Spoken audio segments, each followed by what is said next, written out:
বালিজুৰীৰ ইন্দিৰা গান্ধীৰ আদৰ্শ মধ্য ইংৰাজী বিদ্যালয়ত বিশ্ব পৰিৱেশ দিৱস উদযাপন।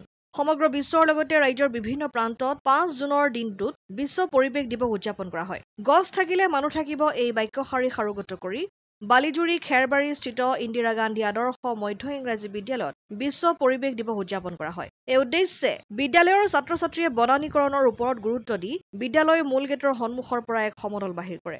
বিশ্বত জৈৱ বৈচিত্ৰ্য সংৰক্ষণৰ আৰু পাৰিপাৰ্শ্বিক ভাৰসাম্য ৰক্ষাৰ ক্ষেত্ৰত গছ-গছনি ৰোপণ কৰাৰ প্ৰয়োজনীয়তা কি? এই মহান উদ্দেশ্য আগত ৰাখিয়েই ইন্দিৰা গান্ধী আদৰ্শ মধ্য ইংৰাজী বিদ্যালয়ৰ চৌপাশত গছপুলি ৰোপণেৰে বিশ্ব পৰিৱেশ দিৱস উদযাপন কৰা হয়। মধ্য নাগশংকৰ গাঁও পঞ্চায়তৰ সভাপতি লক্ষ্মীকান্ত বৰাই উক্ত বিদ্যালয়ৰ প্ৰতিজন ছাত্ৰ-ছাত্ৰীয়ে নিজ মাতৃৰ নামত গছপুলি ৰোপণ কৰা শীৰ্ষক কাৰ্যসূচীৰ শুভাৰম্ভ কৰে। ইয়াৰ পিছত বিদ্যালয়ৰ প্ৰতিজন শিক্ষক-শিক্ষয়িত্ৰী, অভিভাৱকসকলেও বৃক্ষৰোপণ কাৰ্যসূচীত অংশগ্ৰহণ কৰি একোটিকৈ বৃক্ষ ৰোপণৰ অন্তত বিদ্যালয়ৰ পৰিচালনা সমিতিৰ সভাপতি বাবুল নেৱাৰৰ সভাপতিত্বত অনুষ্ঠিত সভাখনত ছাত্ৰ-ছাত্ৰীসকলে সেউজী ধৰণী আলেখ্য গীত নৃত্য পৰিৱেশন কৰে। সভাত উত্তৰ নাগশংকৰ গাঁও পঞ্চায়তৰ সদস্যা ডিম্পী হীৰা, দেৱজনী বৰাকে প্ৰমুখ কৰি বহু কেইজন অভিভাৱক উপস্থিত থাকে। আনহাতে বিদ্যালয়ৰ প্ৰধান শিক্ষক চন্দ্ৰ আমগায়ে বিশ্ব পৰিৱেশ দিৱস উপলক্ষে মননশীল বক্তব্য প্ৰদান কৰে। ইন্দিৰা গান্ধী আদৰ্শ মধ্য ইংৰাজী বিদ্যালয়ত প্ৰতি বছৰৰ দৰে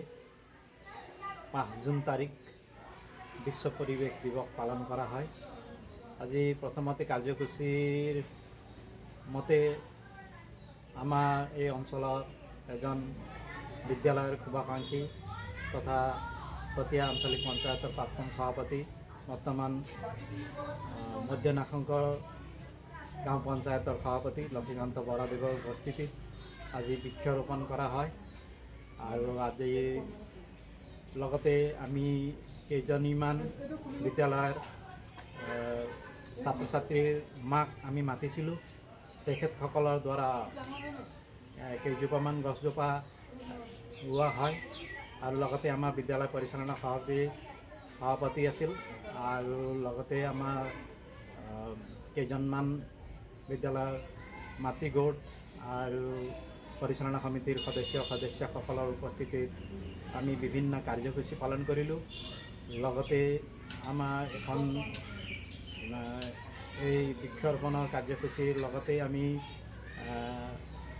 এইটো এখন সাংস্কৃতিক অনুষ্ঠানো কৰিলোঁ আৰু লগতে আমি এখন প্ৰচেছন কৰিলোঁ, যিটো প্ৰচেছন আমি বিদ্যালয় প্ৰাংগণৰ পৰা আৰম্ভ কৰি খেৰবাৰী চেণ্টাৰলৈকে কৰি আমি বিদ্যালয়লৈকে আহি পেলাই আমাৰ ছাত্ৰ ছাত্ৰী আৰু শিক্ষক তথা অভিভাৱকে কেইজোপামান গছ ৰুই পেলাই আমাৰ আজি এই বিশ্ব পৰিৱেশ দিৱসৰ কাৰ্যসূচী সমাপন কৰা হয়।